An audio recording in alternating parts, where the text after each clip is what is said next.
Bismillahirrahmanirrahim. Assalamualaikum warahmatullahi wabarakatuh. Innal hamdalillah nahmaduhu wa nasta'inuhu wa nastaghfiruhu wa nastahdihi wa natubu ilayhi. Asyhadu an la ilaha illallah wahdahu la syarika lah wa asyhadu anna nabiyyana Muhammadan abduhu wa rasuluh. Allahumma salli wa sallim وزد وبارك على عبدك ورسولك محمد وعلى آله وصحبه ومن استنى بسنته واقتفى أثره إلى يوم الدين. أما بعد. إخوة الإسلام أعزني الله وإياكم. Di antara rukun iman yang 6 adalah al-imanu bil yaumil akhir, beriman kepada hari akhir,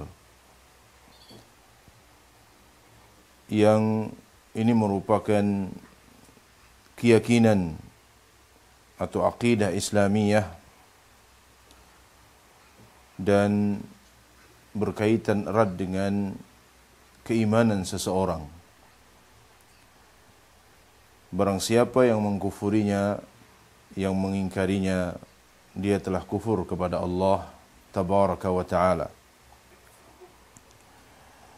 Dan beriman dengan hari akhir termasuk juga beriman dengan peristiwa-peristiwa yang terjadi pada hari akhir nanti adalah berkaitan dengan nas, artinya harus didasari dengan dalil dari Al-Quran maupun dari sunnah Nabi sallallahu alaihi wasallam. Dan ini termasuk perkara gaib yang akal manusia tidak boleh campur tangan di dalamnya atau menentukan peristiwa-peristiwa tersebut dengan menggunakan akalnya.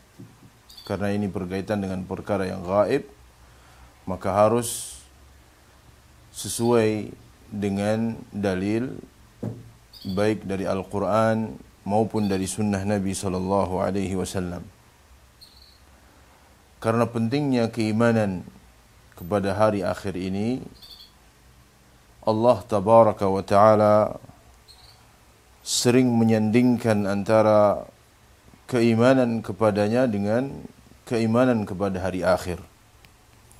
Allah tabaraka wa ta'ala berfirman di dalam surat Al-Baqarah ayat yang ke-177, "Laisal birra an tuwallu wujuhakum qibala al-masyriqi wal maghrib, walakinnal birra man amana billahi wal yawmil akhir." Bukanlah kebaikan engkau hadapkan wajahmu ke arah timur ataupun ke arah barat, tetapi kebaikan itu adalah beriman kepada Allah. Siapa yang beriman kepada Allah dan beriman kepada hari akhir. Ini menunjukkan bahwa kedudukan beriman kepada yaumul akhir merupakan kedudukan yang sangat agung di dalam dinul Islam, dan barang siapa yang mengingkarinya maka dia telah kufur kepada Allah tabaraka wa ta'ala. Di antara bentuk keimanan kepada hari akhir adalah beriman dengan yaumul qiyamah, beriman dengan hari kiamat, dengan akhir kehidupan ini atau akhir dari dunia ini. Dan para ulama rahimahumullahu jami'an, mereka membahas di dalam kitab-kitab mereka tentang iman dengan yaumul akhir. Dan ketika mereka membahas tentang keimanan kepada hari akhir, maka mereka akan membahas tentang asyratus sa'ah atau tanda-tanda hari kiamat, tanda-tanda sebelum terjadinya hari kiamat, atau yang dikenal dengan asyratu as-sa'ah. Para ulama rahimahumullahu jami'an, mereka membagi tanda-tanda hari kiamat. Ada yang membagi dilihat dari asyratus sa'ah yang sughra dan kubra. Tanda-tanda hari kiamat yang kecil dan tanda-tanda hari kiamat yang besar. Ada juga sebagian para ulama yang membagi bahwa tanda-tanda hari kiamat ada tanda-tanda yang telah berlalu atau tanda-tanda yang telah terjadi dan akan terus terjadi. Ada tanda-tanda yang telah terjadi dan tidak terjadi lagi, dan ada tanda-tanda yang belum terjadi. Tetapi intinya sama. Dan berkaitan dengan asyratus sa'ah ini juga harus ditentukan oleh dalil, baik dari Al-Quran maupun dari sunnah Nabi SAW.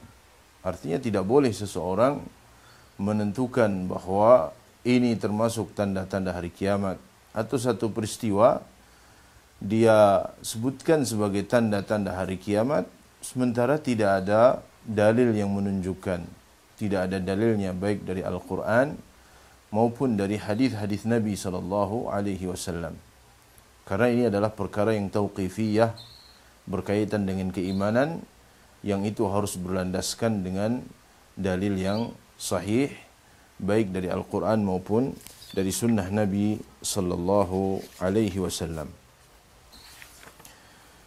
Ikhwata al-Islam, a'azani Allah wa iyyakum, di hadapan saya ada sebuah kitab, yaitu kitab Asyratus Sa'ah, yang ditulis oleh Syekh Dr. Yusuf bin Abdullah bin Yusuf Al-Wabil, di mana beliau di sini mengupas tentang hari kiamat, ya, mengupas tentang tanda-tanda hari kiamat, baik tanda-tanda hari kiamat yang kecil ataupun tanda-tanda hari kiamat yang besar.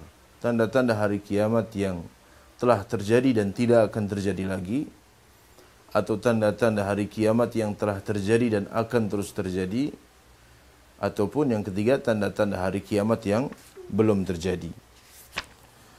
Beliau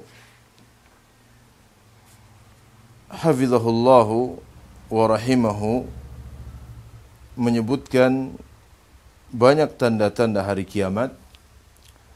Di antaranya yang pertama adalah bi'tsatu Muhammadin sallallahu alaihi wasallam. Di antara tanda-tanda hari kiamat, diutusnya Nabi sallallahu alaihi wasallam. Maka diutusnya Nabi sallallahu alaihi wasallam ini merupakan tanda-tanda hari kiamat, sebagaimana yang disebutkan dalam hadis dari Sahal radhiyallahu taala anhu. Nabi sallallahu alaihi wasallam bersabda, "Bu'ithtu ana was-sa'ah kahatain wa yushiru bi isba'aihi fayamudduhuma."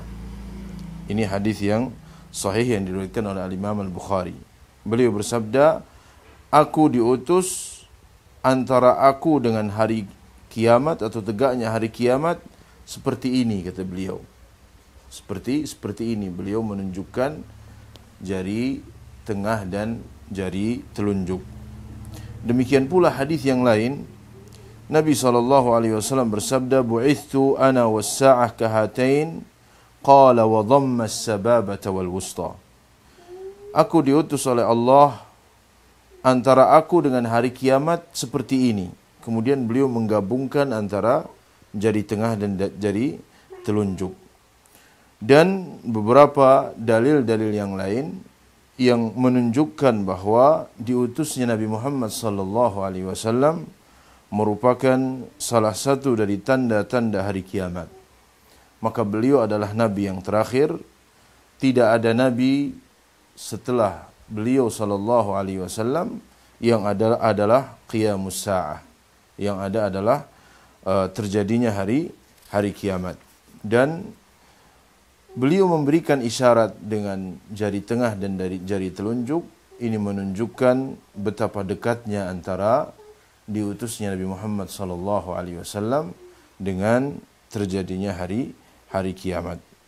Itu adalah tanda-tanda yang pertama, ya, di antara tanda-tanda hari kiamat yang disebutkan oleh muallif di sini. Wa sallallahu ala nabiyyina Muhammadin wa ala alihi wa sahbihi wasallam. Wassalamualaikum warahmatullahi wabarakatuh.